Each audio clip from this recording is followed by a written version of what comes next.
তেরি মানুষ সোজা হইবাই কবরেতে নামাইলে লা ইলাহা ইল্লাল্লাহ। জিকির একটু কলব থেকে পড়েন, লা ইলাহা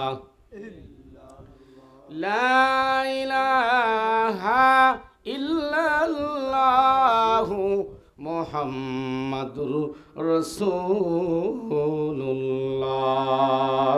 জবান খুলে বলুন সাল্লাল্লাহু আলাইহি ওয়াসাল্লাম। সম্মানিত সভাপতি আলহাজ জনাব মোহাম্মদ আবু তাহের মাস্টার সাহেব, আমার কাকা, আর এখানে যারা বসে আছেন আমার বয়স্ক যুবক ভাইরা, আমার বাবা বয়স্ক কাকারা, সকলকে আমার পক্ষ থেকে আন্তরিক ধন্যবাদ। আপনারা সকলে কেমন আছেন? কিন্তু আমি খুব একটা ভালো না। আপনাদের যে অবস্থান দেখতেছি, যে কয়েকজন লোক, আমার মিলেতেও এত বেশি লোক হয়। আমার যে মসজিদে চাকরি করি কোনাগাতি, মিলেতেও এত বেশি লোক হয়। কিন্তু আমি এইটাই ধারণা করছিলাম যে লোক মনে হয় খুব কম হবে। যে প্রোগ্রাম থেকে আসলাম আমাদের গ্রামের মাঝখানে, ওই মাস্টার সাহেবের বাড়ি প্রোগ্রাম করলাম, ওখানে তার থেকে আপনারা 5 গুণে কম আছেন এখানে। ওখানে লোক যে মানে অ্যাটেন্ড হয়েছে আলহামদুলিল্লাহ। কিন্তু আমাদের এখানে একটা সমস্যা হয়েছে কি, যেগুলো পাকা নামাজি মানুষগুলো একে একে চলেই গেছে, নাকি বলেন? অন্তত আব্দুর রহমান কাকা থাকলে বসতো, আমার আব্বা থাকলে আমার আব্বা কারি সাহেব হুজুর খয়রদ্দি কারি সাহেব থাকলে বসতো, নাকি বলেন? যারা ভক্ত মানুষ তারা বসতো, কিন্তু তারা তো একে একে চলেই গেছে। আর 2-1 যারা আছে ঘরে আছে, তারা অসুস্থ, অনেকে আত্মীয় স্বজন বাড়ি ঈদের মধ্যে গেছে, নাকি বলে? যা হোক, মানুষ মানে মাঠ ভর্তি হয়ে গেলেন, এখলাস থাকলো না, তাহলে ওই ভর্তি হওয়ার কোনো লাভ নাই। বেচারা কষ্ট করে একটু নিয়ত করছে যে একটা মেয়ে হয়েছে, মেয়েটার জন্য আকিকাও করছে 2টা ছাগল দিয়া, একটা ধর্ম মাহফিলের ব্যবস্থা করছে। লোক হোক বা না হোক আল্লাহর কাছে কবুল হবে, নাকি বলেন? লোক একজন হলেও আল্লাহ কবুল করতে পারে মাহফিল, কথা ঠিক না বেটি? আর নিয়তটাই হলো আসল। আর নিয়াত হিয়া এরাদাতুল কলব, এই কলবের নিয়তটাই কি আসল। তা আমরা যে কয়েকজন মানুষ আছি, আমরা একটু মানে আনন্দভাবে মনকে খুশি করে একটু সবাই অল্প সময় বসে থাকবো তো ইনশাল্লাহ, নাকি আপনারা কয়েকজনও ঘুমাইবেন? ঘুমাইলে কি আলোচনা হবে? এজন্য সর্বপ্রথম সেই স্রষ্টার দরবারে কালিমাতুস শুকুর জবান খুলে সিংহর মতো গর্জন করে বলিষ্ঠ কণ্ঠে ভয় ভীতি ছেড়ে দিয়ে একসাথে পড়ি আলহামদুলিল্লাহ। আর একটু জোরে বললে খুশি হব আলহামদুলিল্লাহ। এরপর সে মহামানব মুক্তির দিশারি, মুক্তির সনদ, সব নবীর 1 নাম্বার নবী, কোরআন শরীফের মধ্যে 25 জন নবীর মধ্যে যিনি 1 নাম্বার, উনি হলো মুহাম্মাদুর রাসূলুল্লাহ, যাকে আল্লাহ পাক রিসালাত নবুয়ত দুইটাই দিছে। সুবহানাল্লাহ বলেন। যার নামটা আল্লাহর নামের সাথে অ্যাডজাস্ট, সব সময় আল্লাহর নামের সাথে তার নাম আছে। সুবহানাল্লাহ বলেন। যেখানে আল্লাহর নামের রবিয়ত আছে, ওই জায়গাতেই নবুয়তের কথা আছে। সুবহানাল্লাহ বলেন। আল্লাহ বলেন, আমার নবুয়ত যত দূর পর্যন্ত, আমার রসুলের নবুয়ত তত দূর পর্যন্ত। সুবহানাল্লাহ বলেন। আল্লাহ যত দূর, রসুলও তত দূর পর্যন্ত। সুবহানাল্লাহ বললেন না? একবার সুবহানাল্লাহ বললে আল্লাহ পাক 700 নেকির মালিক বানায় দেয়। যতবার সুবহানাল্লাহ বলবেন ততবার জান্নাতের মধ্যে আল্লাহ পাক চারা গাছ লাগাই দিবে। এই জন্য সুবহানাল্লাহ, আলহামদুলিল্লাহ, আল্লাহু আকবার বলতে কি ফরতা আমরা করব না। আর আমি এই আলোচনার প্রথমেই মানে আলোচনার সাবজেক্টের আগেই, ভূমিকা শুরু করার আগেই আপনাদের 2টা কথা বলতে চাই যে সবাই মৃত্যুর সময় ঈমান নিয়ে মরতে চায় তো ইনশাল্লাহ? কারা কারা ঈমান নিয়ে মরতে চায় একটু হাত তোলেন সে দেহে। লিল্লাহি তাকবীর, হাত নামান। ঈমান নিয়ে কবরে যাবেন, 6টা সুন্নতের উপর যদি আমল করতে পারেন, আল্লাহর নবী বলেন মৃত্যুর সময় কালেমা নসিব হবে। নাম্বার 1, যখনই নামাজের জন্য ওযু করবেন, ওযুর সময় আপনি মিসওয়াকটা করবেন। সিল্লাখন মারহাবা। মুসলিম শরীফের মধ্যে আছে মিসওয়াকের অনেক ফজিলত। সর্বনিম্ন ফজিলত যারা মিসওয়াক করে ওযু করবে, মৃত্যুর সময় কালেমা নসিব হবে। মান ক্বালা লা ইলাহা ইল্লাল্লাহ ফাদাখালাল জান্নাহ। নবী বলেন মৃত্যুর সময় যদি কলে বলে মুখ দিয়া কালেমাটা বের হয়ে যায়, তোমার কপাল ভালো, ভাগ্য ভালো। তোমার ঈমান নিয়ে কবরে গেলা, কালেমা পড়লেই মানে তোমাকে আল্লাহ জান্নাত দিল। চিল্লাখন মারহাবা। এ মুসলমান ভাইরা, মেসাক করলে লস নাই। মেসাক করে যারা নামাজ পড়ে আল্লাহ পাক নামাজের মধ্যে 70 গুণ সব বেশি দেয়। চিল্লাখন মারহাবা। মেসাক করলে মুখের দুর্গন্ধ থাকে না, মেসাক করলে মুখে সুগন্ধি হয়। হাসর ময়দানে মেসাককারীদের মুখ থেকে মেশকো আম্বারের মতো ঘেরান বের হবে, দাঁতগুলো মুক্তার দানার মতো হবে, চেহারাটা নূর চমকাবে। নবী বলবেন এগুলো হলো আমার উম্মত। চিল্লাখন মারহাবা। 6টা সুন্নতের উপর আমল করবেন। নাম্বার 1, 1 নাম্বার হলো ওযু করার সময় মেসওয়াক করবেন। বলতে বলেন মাওলানা নূর হক সিরাজি সাহেব, আমার তো দাঁত নাই, আমি বুড়া মানুষ, আমার তো দাঁত নাই, মেসওয়াক করতে কষ্ট হবে। আপনার মেসওয়াক করা লাগবে না। নবী বলেন শাহাদত আঙ্গুল দিয়া 3টা ঘষা মেরে দিবে, মেসওয়াকের সব হয়ে যাবে। সুবহানাল্লাহ কোন। বুঝছেন কি? মুসল্লা থাকলে মেসাক করার দরকার নাই, ফাইটে ফুটে যাবো নাকি কর। দাঁত হাত দিয়ে একটু ঘষা দিন, মেসাকের আমল হয়ে যাবে। 2 নাম্বার সুন্নাত নবী বলেন যখন তোমার ওযুটা শেষ হয়ে যাবে, কমপ্লিট হয়ে যাবে, সাথে সাথে তুমি কালিমা শাহাদাতটা পড়বা। আশহাদু আল্লা ইলাহা ইল্লাল্লাহ ওয়া আশহাদু আন্না মুহাম্মাদান আবদুহু ওয়া রাসূলুহু।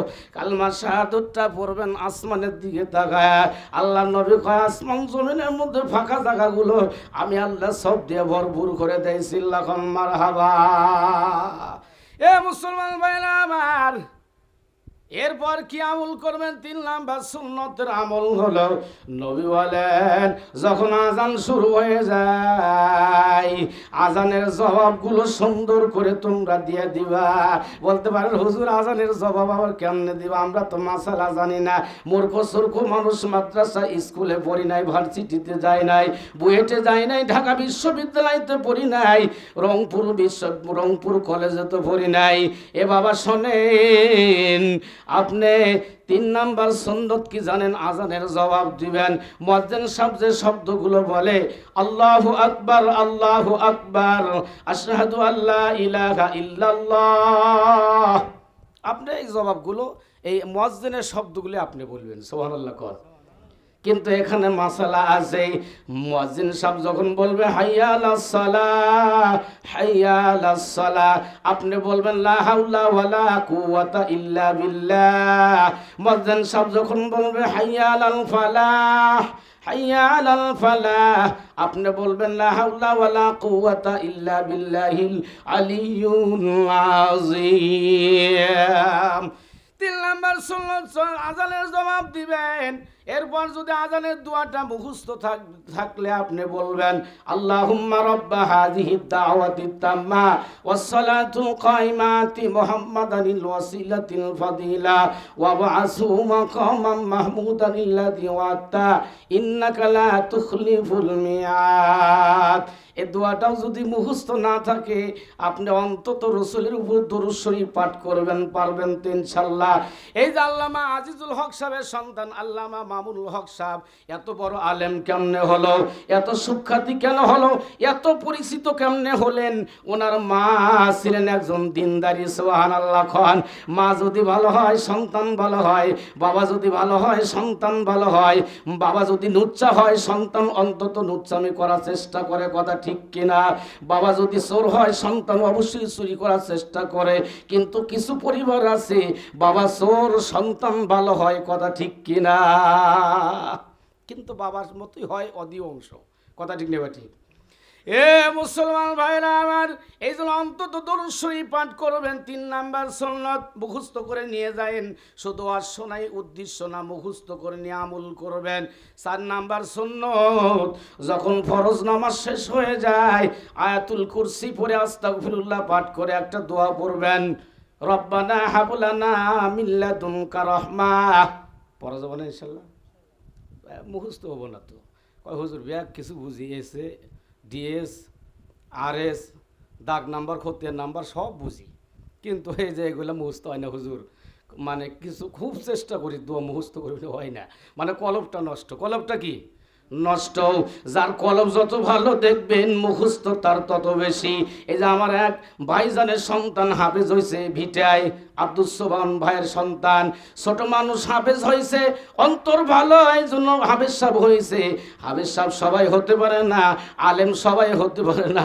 আল্লাহ যাদের দিকে খালেস নজরে তাকায় তারা আলেম হতে পারে, হাদিস সাহেব সবাই হতে পারে না।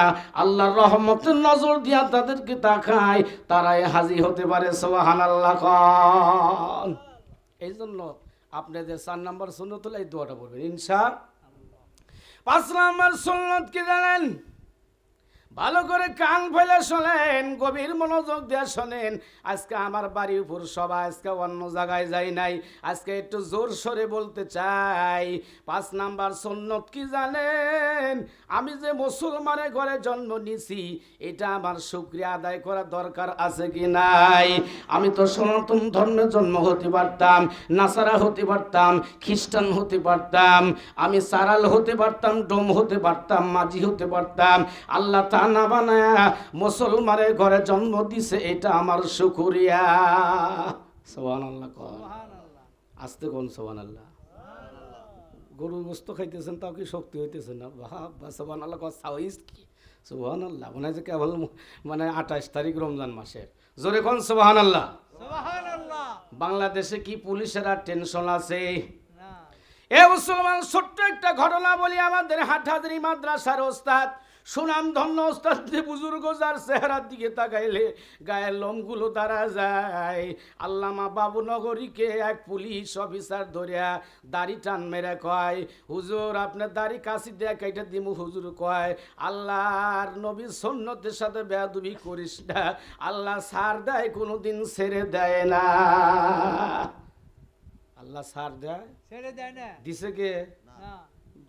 মানে মানে মানে বুঝতেই তো পারতেছেন দেশের অবস্থা। কথা ঠিক নেবা? ঠিক। পালাইতে সময় 1 সেকেন্ড থাকতে পারে নাই, বাংলার জমিনে ভারতে যাইতে বাধ্য হইছে। কথা ঠিক কিনা? আমরা ওলামায়ে কেরাম দুইটা চোখের পানি জরা জরা কান্তাম। কত সময় কত লোক টিটকারি দিত, হুজুর গারে দোয়া কবুল হয় না, হুজুরা সদকা ফেতরা খায়, দোয়া কবুল হয় না। এত হুজুর দোয়া করো, চোখের পানি ফালাও, সাইদিকে বাঁচাইতে পারলা না। আমরা একটাই কথা বলতাম, ধৈর্যর পাহাড় ভাঙবো না। আল্লাহ কয়লা তাকনা তুমি রহমাতিল্লাহ, তোমরা আমার রহমত থেকে নৈরাশো না। দোয়া করতে থাকো, একদিন দোয়া কবুল হবে 100%। কথাটা ঠিক হয়ে গেছে। কথা ঠিক কিনা? বাবা নগরী কয়, দোয়া তুমি করিস না, আল্লাহর গজব আসবে। হুজুর মুক্তি পাওয়া গেল, জেলখানা থেকে জামিন হয়ে গেল 21 দিনের দিন। তার 1 মাস পর ওই যে মাহফুজুর রহমান বেঈমানের বাচ্চা দাড়ি ধরে টানছিল, তার মিয়া ঐশী রহমান তার পুরা পরিবারকে জবাই করে হত্যা করছে। আল্লাহর বিচার আছে কি নাই? কথা কন না কে? এ মুসলমান ভাইরা, মুফতি আমিনী লালবাগে একজন শক্ত মানুষ ছিলেন, ইমানদার মানুষ ছিলেন, সব সময় হক কথা বলতেন। হুজুরকে হাজী সেলিম নামে এক ডাকাত কত কষ্ট দিয়েছে। হুজুর কয়, ঠিক করো নাই, আল্লাহর গজব থেকে তুমি বাঁচবা না। হাজী সেলিম এখন কুকুরের মতো ঘেউ ঘেউ করে, মুখ দিয়া কথা বের হয় না। এজন্য আলেমের সাথে বেয়াদবি করো না। কথা ঠিক নেই বা ঠিক? আল উলামা ওয়ারাসাতুল আম্বিয়া। সুবহানাল্লাহ কোন। ওলামায়ে কেরাম হলো নবীদের ওয়ারিস। এক একটা ফুলের এক একটা গেরান, এক একটা আলেমের এক একটা মর্যাদা। সব আলেমের মর্যাদা কি এক? আমার যে দাম আছে আর হুজুরের হে দাম নাই, ওই হুজুরের যে দাম আমার হে দাম নাই। হরগুলেরা রঙে গুয়া দিগারাস। এক একটা ফুলের এক একটা গেরান, রজনী গন্ধার এক গেরান, গন্ধরাজের এক গেরান, বেলি ফুলের এক গেরান, বকুল ফুলের এক গেরান। সব মানুষ এক না, সব হাজি এক না। কত হাজি ইমানদার, কত হাজির মধ্যে আবার সমস্যা আছে কি নাই? কত আলেম ভালো, কত আলেমের মধ্যে আবার ঝামেলা আছে। কথা ঠিক কিনা? কয়েকদিন আগে দিয়ারে গেছি, আমার গাছের ক্ষেত খিলাইছে, দেখতেছি লোক, কইলাম যে ভাই খিলাইছে? কয় হ্যাঁ খিলাইছি। আমি কিছু বললাম না, যে আমার মুখ তো বন্ধ, আমার মুখ দিয়ে কিছু বলা যাবো না। আমি খালি আল্লাহর কাছে কোনো, আল্লাহ তুমি বিচার করো। আমি কল পাইতাম কিছু করবেন নাকি না কি বলেন, কিন্তু করা যাবো না। আমি যে আনলেন আমার মানে সাদা পোশাক এই জায়গায় কিছু লাগানো যাবে না। আমি এই জন্য ধৈর্য ধরে মই টেপ মারিয়ে থইলাম যে থাক, আমার নাই 500 টাকার ক্ষতি হয়েছে নাকি কর, 500 টাকা আল্লাহ আবার দিতে পারে নাকি।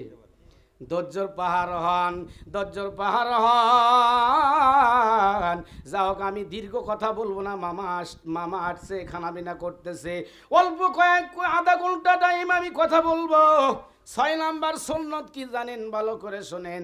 6 নাম্বার সুন্নত ভালো মানুষের সাথে সম্পর্ক রাখা।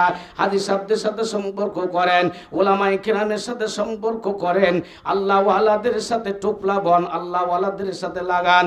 আলমারু মা মান আহাব্বা, নবী হাদিসের মধ্যে বলেন যার সাথে যার মহব্বত তার সাথে তার কিয়ামত।